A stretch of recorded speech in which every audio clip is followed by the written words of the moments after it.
Now, this task is open-ended. It can never be finished. But a conscious effort to answer this challenge can change the world. I'm optimistic that we can do this. But I talk to skeptics who claim there is no hope. They say, inequity has been with us since the beginning and will be with us until the end, because people just don't care. I completely disagree.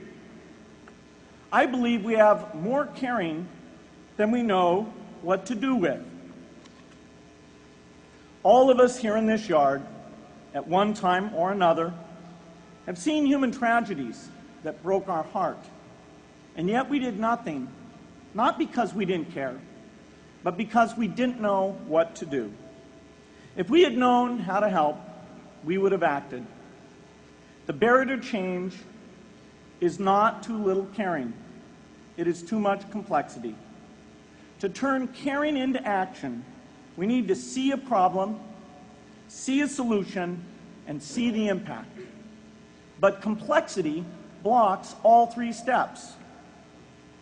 Even with the advent of the internet and 24-hour news, it is still a complex enterprise to get people to truly see the problems.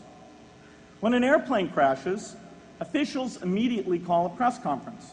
They promise to investigate, determine the cause, and prevent similar crashes in the future. But if the officials were brutally honest, they would say, of all the people in the world who died today from preventable causes, 0.5% were on this plane. We're determined to do everything possible to solve the problem that took the lives of the 0.5%. The problem is not just the plane crash, but the millions of preventable deaths. We don't read much about these deaths. The media covers what's new, and millions of people dying is nothing new. So it stays in the background, where it's easy to ignore. But even when we do see it or read about it, it's difficult to keep our eyes on the problem. It's difficult to look at suffering if the situation is so complex that we don't know how to help. And so we look away. If we can really see a problem, which is the first step, we come to the second step, cutting through the complexity to find a solution. Finding solutions is essential if we want to make the most of our caring. If we have clear and proven answers anytime an organization or individual asks, "How can I help?" then we can get action, and we can make sure that none of the caring in the world is wasted. The complexity makes it hard to mark a path of action for everyone who cares, and makes it hard for their caring to matter. Cutting through complexity to find solutions runs through 4 predictable stages. Determine a goal, find the highest impact approach, deliver the technology ideal for that approach, and in the meantime, use the best application of technology you already have.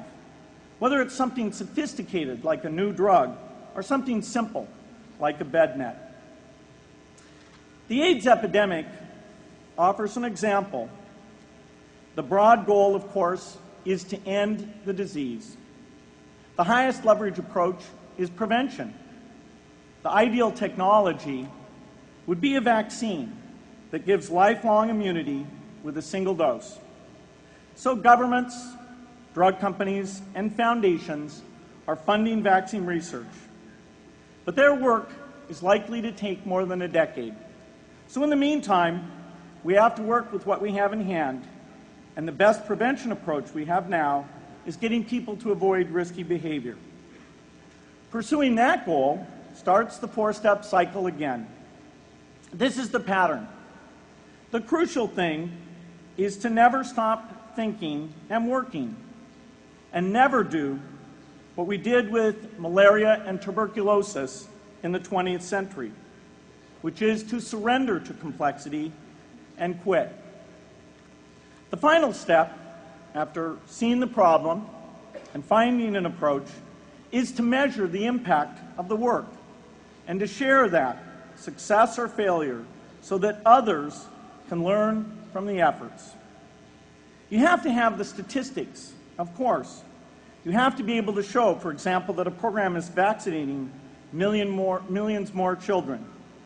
You have to be able to show, for example, a decline in the number of children dying from the diseases.